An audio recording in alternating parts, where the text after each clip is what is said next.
Meanwhile, on the road to Moscow, the Germans are no longer able to wash or change their clothes. Like their enemies, they are driven crazy by lice and parasites that bring scabies and typhus. Napoleon's Grand Army lost over 100,000 men to typhus. In spite of it all, the Wehrmacht pushes on.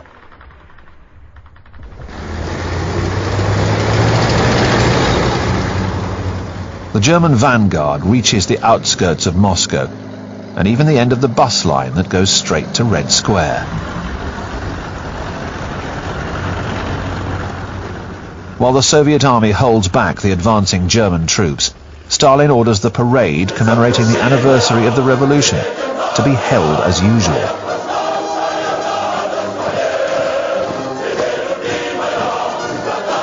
To galvanize his troops, Stalin makes a speech that invokes forbidden images from the past, the great soldiers from the time of the Tsars. Be worthy of your glorious ancestors, Alexander Nevsky, Dmitry Pozharsky, Alexander Suvorov, and Mikhail Kutuzov. Stalin has organized Moscow's defense in conjunction with one of his most brilliant generals, a tank specialist considered to be the Russian equivalent of Guderian, 45-year-old General Zhukov. Luck is on Zhukov's side. Sorg, the Soviet spy, has discovered that Japan, though it is Hitler's ally, has decided not to attack Russia because its primary enemy is the United States. This enables Zhukov to reduce the number of troops in the Far East. He brings over several of the Siberian divisions. They are well equipped. Siberians are not afraid of the cold.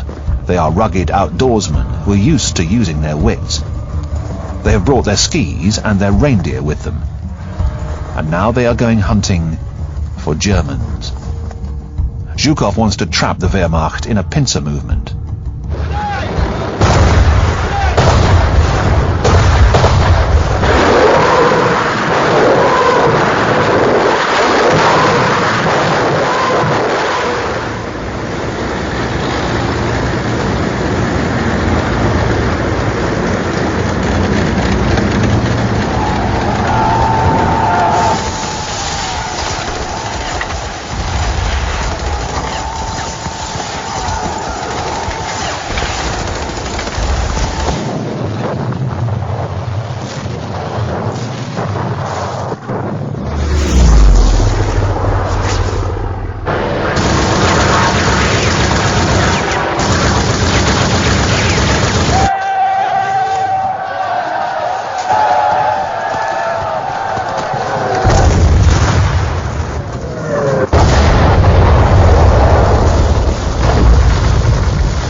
Some 30,000 Germans are killed or missing.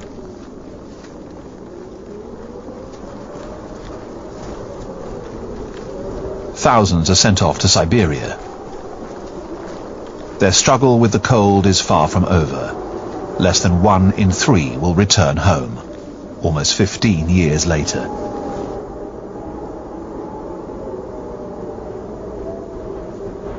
August von Kaganek is severely wounded and evacuated back to Germany. He writes, "Faith disappears, doubt becomes obsessive. Death becomes your best friend, man's only friend, because it will deliver you from your suffering." The suffering of the Russians is not over either.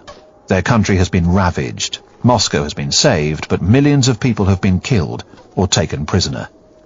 And the danger is still there.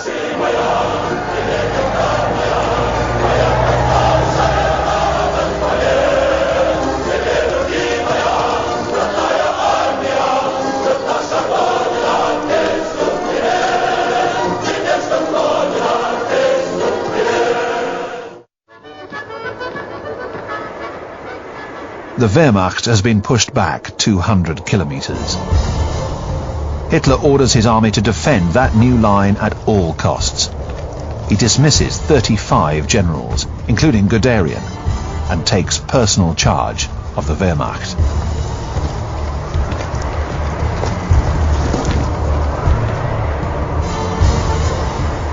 He will succeed in re-establishing his army's position, re-equipping his troops and plotting his revenge. The Wehrmacht remains firmly planted in Russia. Hitler returns to his dogs back in his chalet in Bavaria. In his opinion, the defeat before Moscow was the fault of his generals and his diplomats.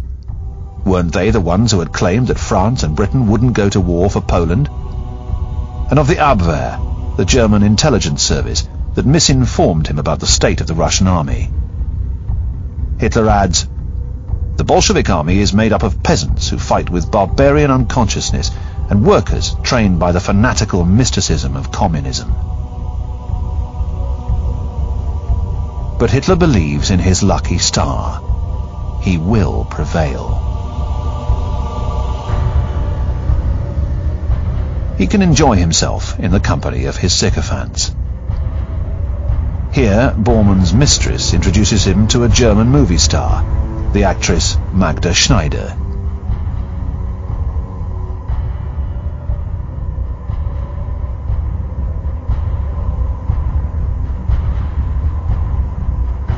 Not far away, her daughter, Romy Schneider, plays with Bormann's children. Life in Germany is still carefree. The massive bombings have not yet begun, and those who sacrificed their lives in Moscow are so far away, deep in the snow. 2 days after Hitler's first major defeat, his ally, Japan, launches a surprise attack on the United States' big naval base in the Pacific, Pearl Harbor. And with this wave of Japanese planes, the war becomes a world war.